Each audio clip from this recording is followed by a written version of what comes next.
Olá meus amigos, tudo na paz, tudo tranquilo? Eu estou aqui para mais uma videoaula com vocês, uma videoaula sobre as questões ambientais. Essa videoaula eu vou dividir em numa pequena playlist, né, com alguns vídeos, e espero que vocês assistam todas, porque é a sequência do que nós vimos na sala de aula durante a semana, ok? E para isso eu vou utilizar os slides. Então vamos lá? Olho nos slides, moçada, ok? Agora, vamos lá então. Bom, o objetivo da aula de hoje: entender os principais problemas ambientais urbanos, suas causas e suas consequências. Refletir sobre o aquecimento global e a influência do homem na dinâmica climática da Terra. Bom, então nós vamos entender quais são os principais problemas urbanos, né, ambientais urbanos. A poluição do ar é talvez o principal problema ambiental urbano nos dias de hoje. Em síntese, é a emissão de gases poluentes para a atmosfera, como o monóxido de carbono e o dióxido de enxofre. A poluição do ar foi acelerada pela Revolução Industrial e a ampliação de usinas termoelétricas e o uso de carros automotivos, ou seja, o uso do combustível fóssil, o petróleo, o carvão mineral, como recurso energético, não é verdade? A poluição do ar é conhecida como smog, ou smog, que consiste em uma camada de poluentes composta de fuligem, ácido sulfúrico, cinzas e dióxido de enxofre. E a poluição do ar é agravada durante o inverno, com a diminuição das chuvas e o advento da inversão térmica, que nós vamos ver daqui a pouco sobre a inversão térmica. Bom, aqui nós temos imagens que demonstram a poluição do ar, as indústrias termoelétricas lançando fumaça para a atmosfera. E aqui nós temos o exemplo do smog, né? O smog nada mais é que essa camada de fuligem na atmosfera próximo à superfície. Novamente, exemplos de poluição do ar. Vamos falar agora da inversão térmica, pessoal. Em situações normais, o Sol aquece a Terra, que irradia o calor absorvido, deixando o ar quente junto à superfície. Acima dessa camada aquecida, temos uma camada mais fria, ocasionando uma troca. Isso é, o ar quente, mais leve, sobe, sofrendo um resfriamento, enquanto que o ar mais frio desce e absorve o calor da Terra. Fenômeno conhecido por corrente ascendente ou convectiva. Apesar de ser um fenômeno natural, a poluição emitida à atmosfera nas primeiras horas da manhã não acende as camadas mais elevadas, permanecendo próximo ao solo, o que provoca uma série de problemas respiratórios. Nessa imagem aqui nós temos duas situações distintas. A situação normal, né? O ar quente ele sobe, o ar frio desce. Isso é uma situação comum, uma situação normal, tá? Isso é chamado de corrente de convecção ascendente. No contexto da inversão térmica, pessoal, né, o ar quente fica na parte superior da superfície e segura o ar frio. Isso faz com que toda a poluição lançada para a atmosfera fique próximo à superfície, causando vários problemas respiratórios, como rinite alérgica, sinusite e assim por diante. Vamos falar da chuva ácida. A chuva é naturalmente ácida por causa da presença de dióxido de carbono na atmosfera, porém sem trazer prejuízos à saúde humana. Contudo, essa situação pode ser agravada por meio da queima de combustíveis fósseis, que aumenta a concentração de gás carbônico e também de outros gases, como o dióxido de enxofre e o nitrogênio, que ao reagirem com as moléculas da água formam ácidos que precipitam na forma de chuva. Então, para sintetizar o suporte teórico que eu acabei de colocar, né, a chuva sempre tem uma acidez ali próxima de 5 graus, 5,5 graus, né, de pH, mas isso não causa prejuízo à saúde humana.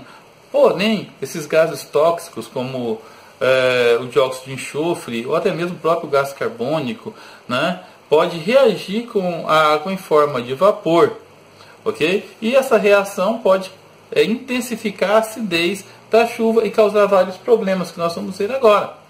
A destruição de plantações e florestas, a infertilidade dos solos, a alteração dos ecossistemas aquáticos, contaminação da água potável, corrosão de edifícios, veículos e monumentos históricos, doenças pulmonares nos seres humanos, entre outros fatores, né? Então aqui nós temos um esquema que explica bem a chuva ácida.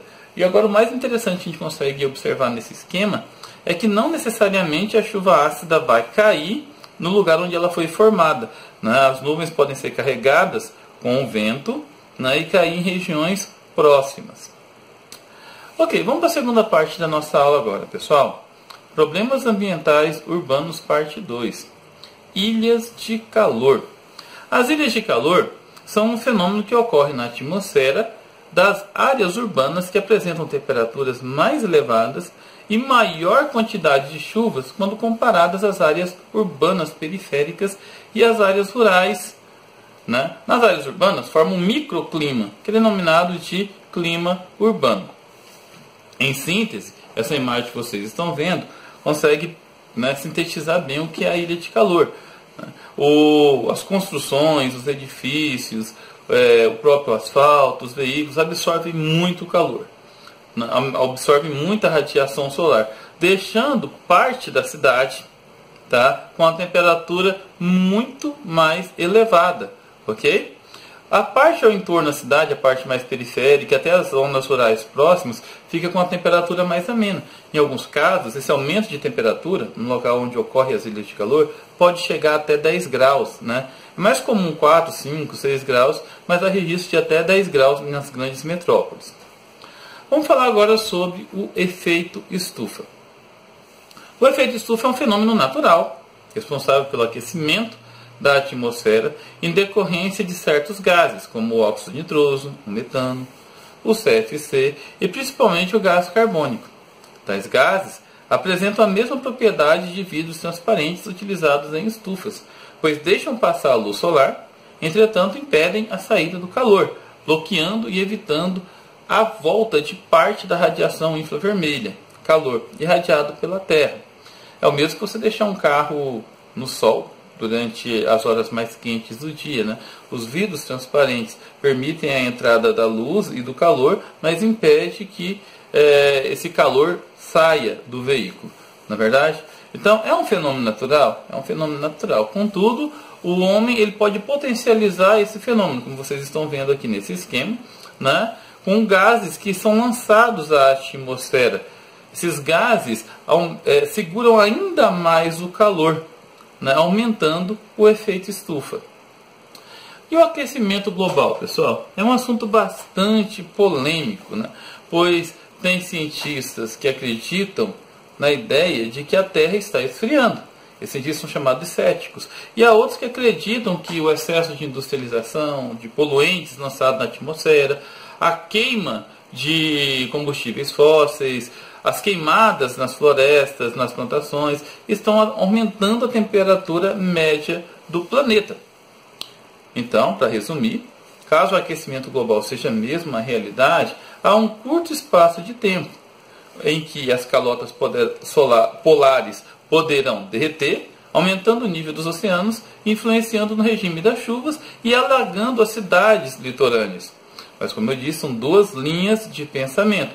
É importante que a gente faça uma síntese radical em relação a essas duas visões e entendam como elas funcionam para a gente conseguir acertar no Enem, no vestibular ou no concurso público, não é verdade?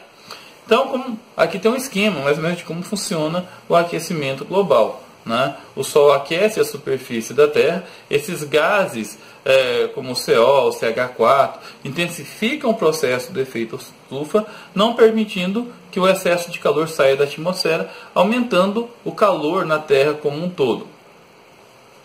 Vamos agora para os problemas ambientais, parte 3. E agora os problemas ambientais estritamente urbanos. O lixo.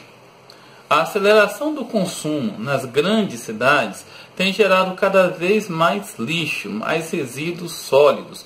Como algumas cidades não têm um sistema de coleta eficiente de lixo, a população muitas vezes lança em terrenos baldios, corpos d'água ou até mesmo nas vias públicas, né, lança o lixo nessa região. Né? O acúmulo de lixo pode favorecer a proliferação de agentes patogênicos, como roedores, né, como ratos, insetos, né, como baratas, e outros que podem trazer diversos tipos de doença à população. Sem falar ainda que o lixo produz o churume, que é um líquido tóxico que contamina o solo, os corpos d'água e até mesmo o lençol freático. Será que você já viu uma imagem como essa na sua cidade? Terrenos baldios onde são jogados resíduos sólidos, são jogados lixos, né? Aqui é uma imagem de um lixão controlado, né? No caso aqui um projeto de aterro sanitário. O ideal seria um aterro sanitário mesmo, né? Com uma região de rocha sedimentar, né? Uma região entre vales em que há uma impermeabilização, em que haja uma lagoa de decantação para o churume, em que haja uma impermeabilização decente do solo para que não ocorra, né, o contato do churume com o solo, chaminés para poder, como vocês estão vendo aqui, para drenar o gás metano, né, enviar ele para a atmosfera e tacar fogo para que ele não contamine a atmosfera, né? O ideal seria que nessa região aqui, onde tenha o aterro sanitário, tenha também uma indústria, né, de reciclagem aqui dentro para separar aquilo que pode ser reaproveitado.